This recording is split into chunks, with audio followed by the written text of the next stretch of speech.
Hello everyone, this is Zach here from Sifu. Of course, together with me, we have Dato Yu, okay, coming back to join us in this section over here.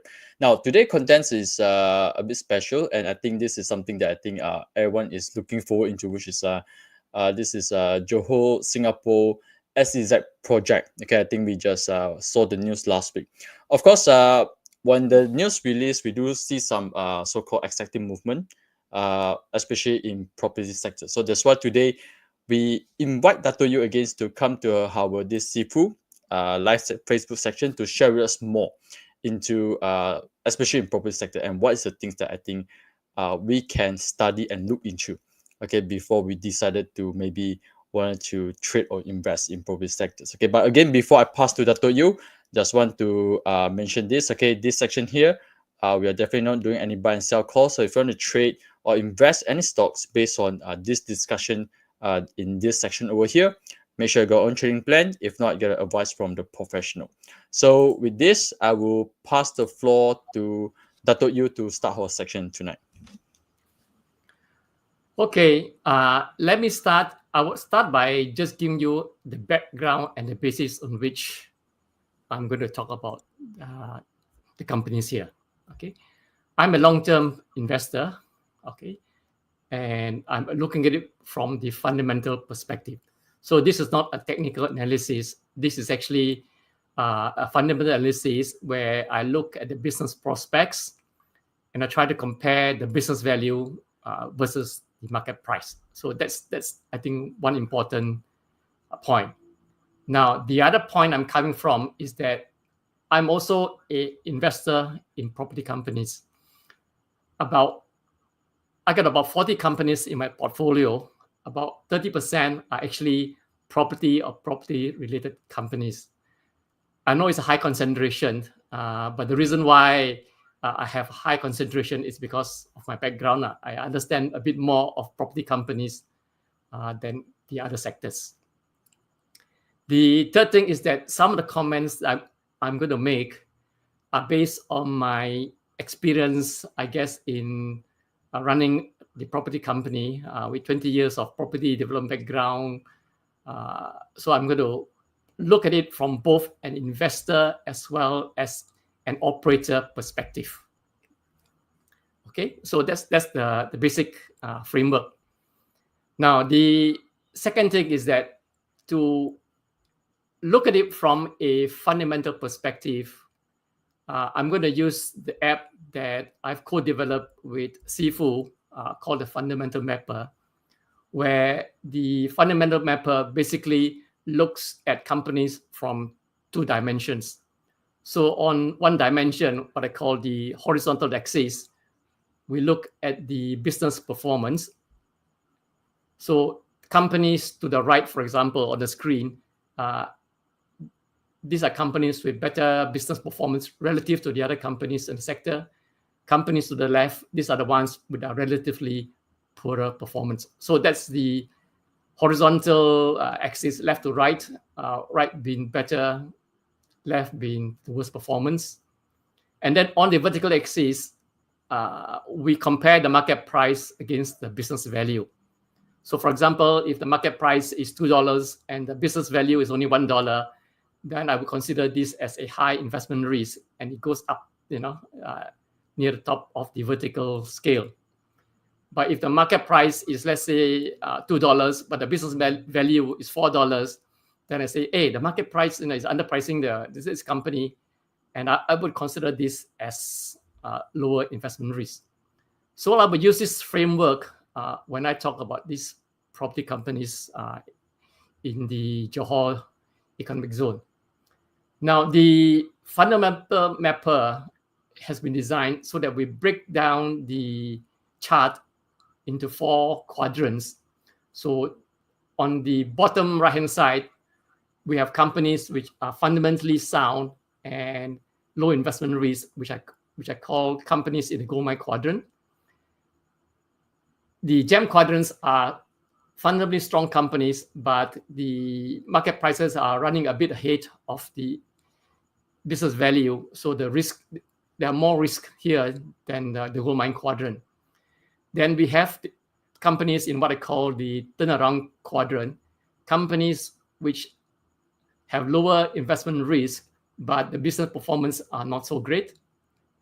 And then, of course, we have companies in this top left-hand quadrant, which I call the quicksand quadrant, where these are companies where we have high investment risk and poor business performance. So that's the format in which we're going to look at the companies. Now, let's talk about the Johor Singapore Special Economic Zone first. This is an area which is 4 times the size of Singapore. Okay, you must look at it in perspective. Okay, if you say today there are no more development in Singapore, then nobody's going to believe that. Okay, so Malaysia is going to develop this economic zone that's 4 times the size of Singapore. Okay. The other thing is that some of the areas, for example, the Iskandar area is also part of this zone. If you read it in between the lines, the Iskandar development zone was launched almost about 15 or 20 years ago. And if today they have all been fully developed, they would not be part of this zone. So this is to give you the sense of the time it takes to even develop a smaller area like the Iskandar development zone. Now, within these 9 zones, the government, or I think is the word, has identified different sectors to focus on. So there are some who are actually going to focus on finance, and it's actually only the Forest City area that is focusing on the financial services. The Pengerang area, of course, focuses on energy. So that we have a number of sectors that the so-called industries would cluster. Now, there are, when you step back and you look at this project, I think is the word I use, there are a number of challenges that you have to bear in mind. Okay, the first, of course, is that because it is a Johor Singapore initiative, for want of a better word, there is expectation that a number of the Singapore companies would then relocate to Johor to free up land for development in Singapore. I think that there are a number of, I'm going to phrase the word carefully because I've heard through the grapevine that there are a number of companies and government-linked companies in Singapore who are thinking of actually relocating to Johor and then free up the land for development. Okay, if you imagine, for those of you who are from KL, and if you imagine a PJ, Section 13, which was the industrial area 30, 40 years ago, the industrial area has been converted to a lot of residential and commercial areas. And I suspect that this is one of the driving factors, pushing a number of Singapore companies thinking of relocating to Johor. Okay, but again, think of the scale. Okay, these companies are probably all within a small site, a small area in Singapore, and unless they all come from one particular industrial area in Singapore, finding out the impact on the area 4 times the size of Singapore is going to be challenging. So that's one perspective. The other one that you have to remember, and I think I'm going to be a bit more cynical, is that today, we have this economic zone. I'm very sure that Indonesia is planning something, Vietnam is planning something. It is not like 40, 50 years ago where nobody is actually planning such a concept. Today, we have much more regional competition. Okay, we may have an advantage with Singapore companies, But if we're going to attract international companies, companies who are not based in Singapore, for example, I think there is a competitive edge and a competitive question that Malaysia has to answer. Why would people come to Malaysia compared to going to Indonesia or going to places like Vietnam? Okay, so there are both what I call competitive pressures that we need to look and think about. Now, apart from that, if you're a developer, okay, there are a couple of questions that if I'm a developer and I'm looking at this from a development perspective, the thing you have to bear in mind that property development is a long gestation period, okay?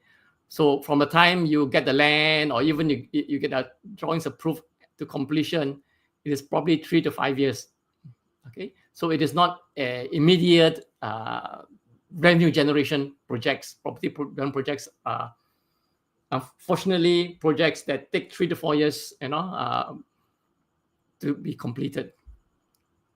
Secondly, of course, there are regulatory issues, and again, I'm not sure whether there are going to be changes in the way property development in this economic zone is going to be different from the other parts of Malaysia. Okay, we all have stories about red tapes and all the things and so on. If there are no special attention paid to the regulatory issues and so on, then we are not going to have an accelerated property development process. But the last one is that from a developer perspective, you imagine an area 4 times the size of Singapore. And the Malaysian government is saying, we want 50 projects in 5 years. If all the 50 projects are in different locations, then where is the demand for property going to be? Okay. So the challenge for property developer is, at this stage, we don't know where the clusters are going to start. And that's a challenge. So until there's clarity, I'm not sure anybody is going to rush in and submit plans to develop in any of the areas. So these are basically what I call macro and company development challenges that you need to address. Now, when you look at Johor, okay, there are already a number of property developers in that area, and I specifically look at 4 of them, one from each of the different zones. Okay, so you have SPZ here in the gold mine site, you got Crescendo in the turnaround, you got EcoWorld as a gem, and UEMS Sunrise, okay, as in the quicksand zone. Okay. Now, to be transparent, okay, I happen to hold stocks in one of them here. Okay, I'm not going to say which one. Okay. Now, these are 4 companies already present in Johor, and what I did was then I took a long-term perspective, and I look at a number of metrics and compare their performance. So, for example, this is the past 10 years revenue trend for the 4 companies. I also look at the return on capital. I look at what I call the EBIT margin, the earnings before interest tax compared to the revenue. I look at the leverage or the debt, using debt equity as one of the metric. And of course, I look at free cash flow, because free cash flow has a direct impact on the valuation of the companies. So I look at these 4 key metrics, and my comments are then based on the past 10 years historical perspective, I think, for want of a better word. Now, before I jump into the specific companies, I want to talk about the industry in general, looking at it from how they're distributed, on the fundamental matrix mapper. You see, if we have a freely competitive environment and the market is actually not in a greedy or fearful mode, then we will have companies distributed equally in all the different quadrants. There are currently about 80 to, I think it's about either 80 to 100 companies under the Bursa property sector, okay? And you see that the distribution of these 80 to 90 companies are skewed. So for example, there are more companies towards the bottom side than the top.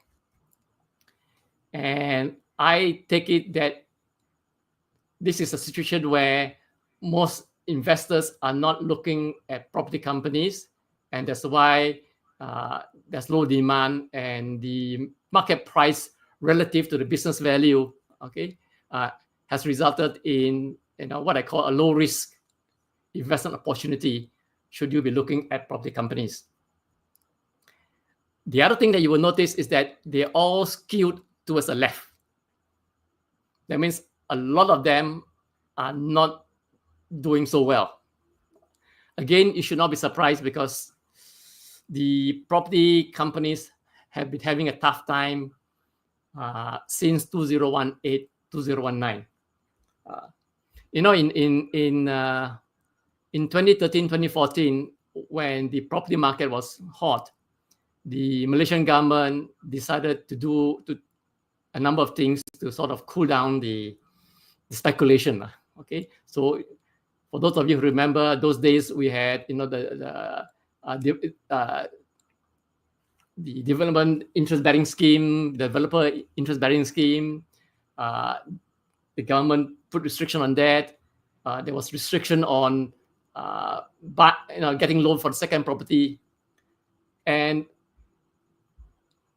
I jokingly tell everybody that by 2018, 2019, the government initiatives were very successful because the property market sort of began to soften. Now, of course, we got COVID, which made it worse now. Okay, but over the past, effectively, 4 to 6 years, the property sector has not been a performing sector from an economic development perspective now.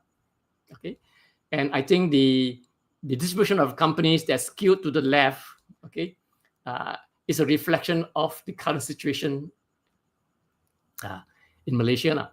That property companies are just coming out of the bottom, I think is the word I would use, bottom of their performance, and it probably take a couple more years before we see peak performance.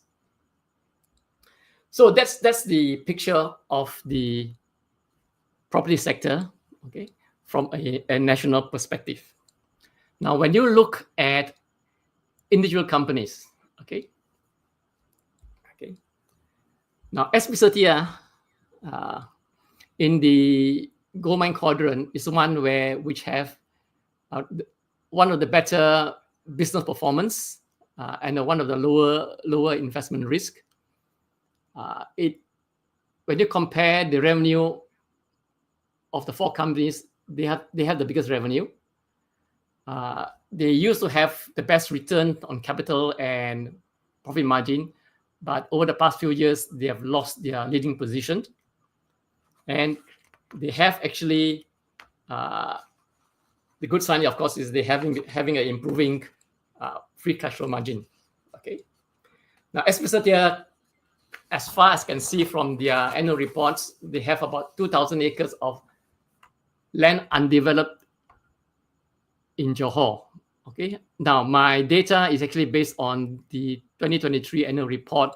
I think they may have bought or even some parcels in 2024. Sorry, my information is end of 2023. Okay. So the land bank information may have changed a bit. Okay, but put it in perspective, they have a large bank large land bank in Johor. Okay, I'll come back to the charts later. Okay, now the other company, EcoWorld, is the second largest in terms of revenue.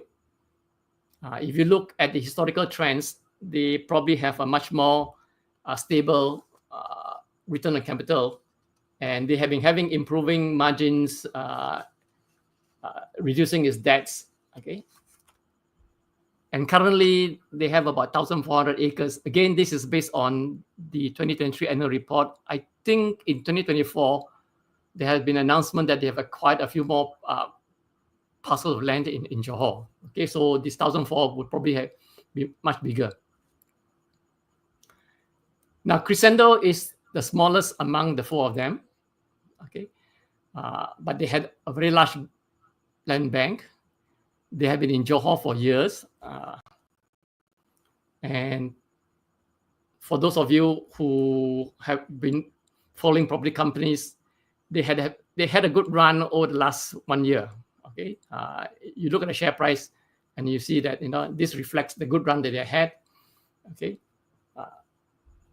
from a financial perspective, they had the lowest leverage. Okay, they generate a lot of cash. Okay, and because of the demand for their properties over the last 1 year or two, okay, especially the silver land, they have been getting good returns. Now, the biggest player in terms of land bank is, of course, Sunrise. Okay, they almost have about 4,000 over. Okay, unfortunately, when you look at their business performance, the returns are volatile, the margins are volatile. Okay, and they have a growing debt equity trends. So you should not be surprised to see that the fundamental mapper puts them in the quicksand quadrant. Now, when you look at these four companies, okay, and I'm going to show you, okay, focus on the center chart where you see the past 4 years. The green line are the past 4 years of revenue. The blue ones are the past 4 years profits, and of course, the yellow line is the past 4 years what I called profit margin. Now, I'm going to flash all four of them so you actually can see how they have each one of them performed over the past 5 years. Okay. Okay. You can see SEZ here having a steady revenue. Sorry. Okay. You can see Sunrise dropping. Okay. So EcoWorld and SEZ have managed to maintain a steady revenue. But look at what happened in the COVID years. Okay. SEZ bounced back straight away. Others took a longer time to bounce back. Okay. Given this, you should not be surprised to see SEZ falling into what I call the gold mine quadrant. Okay. Now the challenge with property development, and I'm not sure how many of you are familiar, is that you have to differentiate between sales and revenue. Okay. When we launch a property project, we sell. Okay. And we announce, if, for example, my project is worth 500 million and I made 400 million sales this year, I say, I've launched 500 million of project this year. I've sold 400 million. The 400 million does not translate into revenue for this year because property projects takes 3 to 4 years to complete.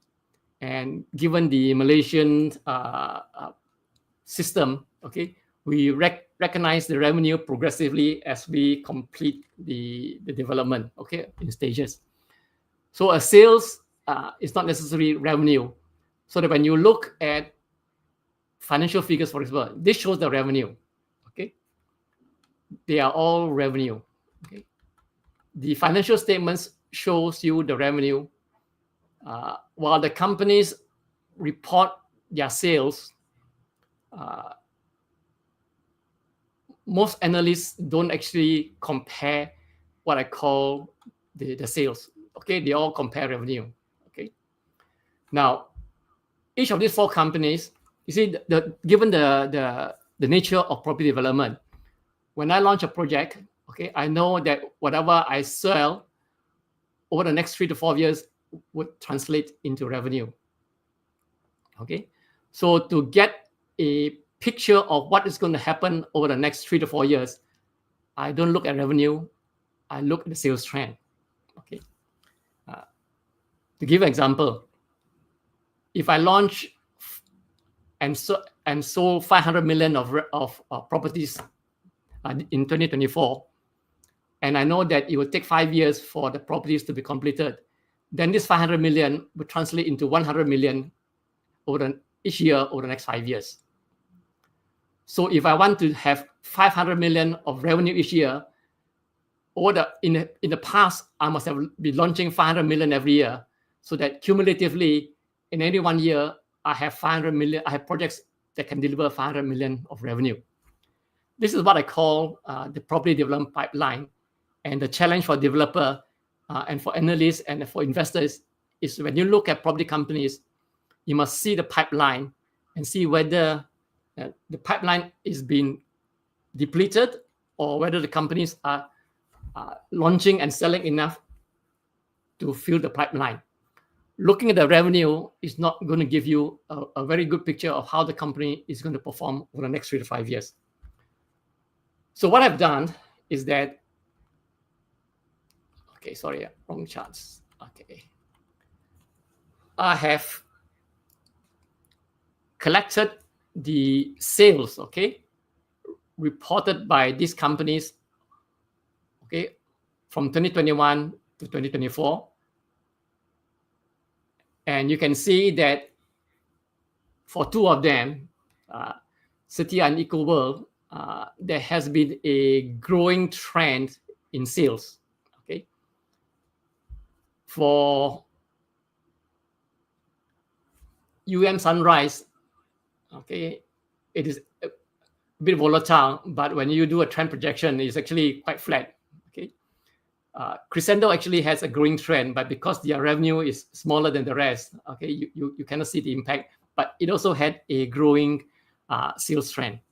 Okay, so what the growing sales trend tells you is that if they maintain the pace of sales, okay, then you will see improving revenue, okay, over the next 3 to 4 years.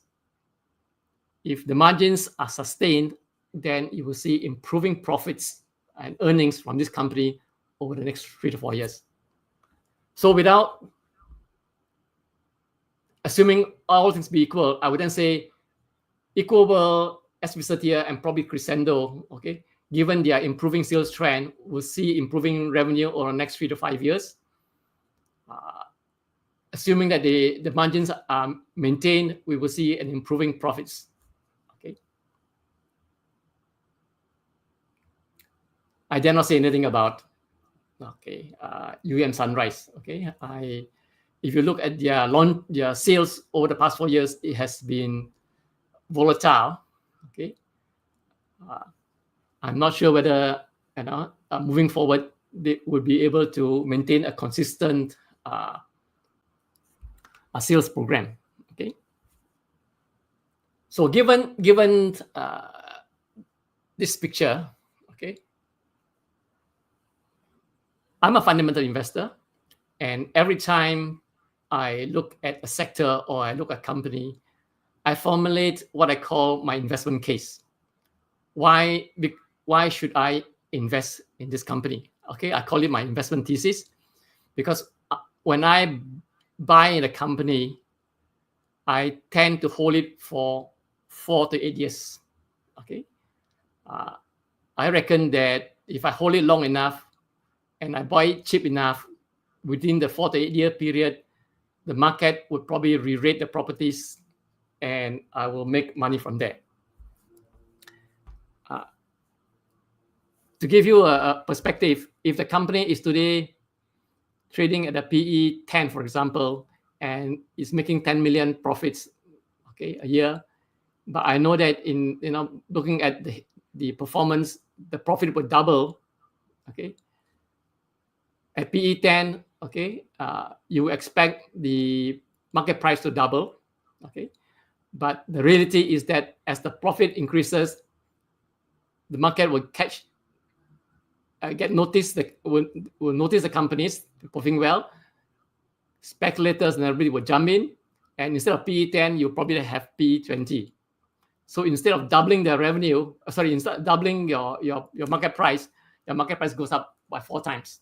Okay, that is what I call the multiplier effect of buying good companies who are currently undervalued, because when the profits improve, there will be not just a expansion, a growth in profits, but there will also be a multiple expansion, and you make money from both these trends.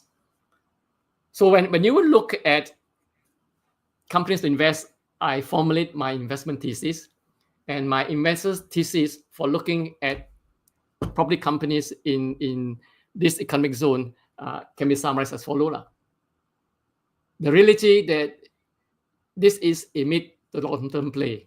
Okay, it is not.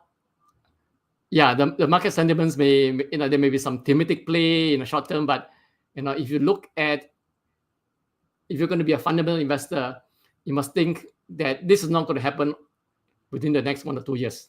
Okay, the impact of your company benefiting from this economic zone is going to come in maybe 4 to 6 years down the road. Okay, so you have to look long term,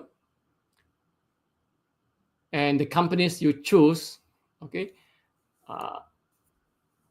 because of the regulatory issues and the unknowns and so on, ideally is somebody already in that particular area. That means he owns the land there, okay. And the advantage is, of course, these 4 companies own the land. If a company is announcing that he's acquiring land in this economic zone to go and develop properties, you would look at it with a pinch of salt. So history in the area gives them some advantage because they're already there. Okay, and I'm going to be a bit more cynical in the sense that property companies which have unsold stocks in the area, okay, are probably the first to benefit, because as the industry is moving and so on, I suspect that those who have already got ready-built residences, already built office stocks and so on, these are the ones that will probably benefit immediately. The second thing, of course, is that companies who happen to be in an area where there's a big demand for land, they could make money from selling land. And that's how Crescendo make money over the past couple of months. Okay, they were not just selling properties, they were selling land. Okay, and because of that, everybody jump in. Now, the third point is that you want companies, if you think of the long gestation period, okay, and you think of this as a mid to long-term play, you want companies who are fundamentally sound today, because if they're not fundamentally sound, by the time the economic zone takes off, if you go bankrupt, that's the end of the story. That's the end of investment. So I look for fundamentally sound company today because it is a mid to long-term play, and you want companies who can be around when the development in the economic zone move beyond the startup stage. It's a very sad thing, okay, but that's how I would look at it. And then finally, of course, the story I was telling you earlier about the multiple expansion and the profit expansion. You want to look at companies who are currently underpriced, okay, so that you can reap the benefits of re-rating. So I guess this is how I will look in when looking at companies there. And this is basically a summary, I think, of what I've said earlier, that the Johor Singapore Special Economic Zone is a mid to long-term opportunity for property companies. It is not an immediate one. Companies with a strong historical presence and funding sound, they're probably better positioned to endure the startup stage, the gestation period, and capitalize when the economic zone takes off. So from an investment perspective, I will be looking at underpriced companies, okay? Our favorite companies with lower debt level, okay?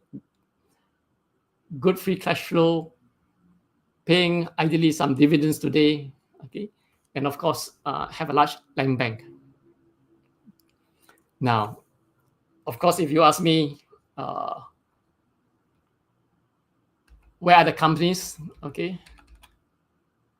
Then I would say, look for them in this zone.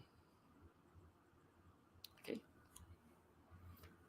JS-SEZ is one of them. There are a few others. Okay. Hunt for the companies from a long-term fundamental investor perspective. These are underpriced stocks, relatively good performance. Okay. And if you pick on the companies with the bigger land banks and the biggest revenue and so on, you can be more certain that when the development takes off, some of the projects may fall within the land bank area. So that's basically my take on the Johor Singapore Special Economic Zone. Okay. I'll be happy to answer any questions that you may have on these companies or on property development companies in general. Okay, thank you, Dato. So once again, thank you, Dato, for the insightful sharing. Okay, now for some Q&A section, okay, probably for audience now currently watching with us. Do you have any questions regarding property sectors, especially the Johor Singapore SEZ project?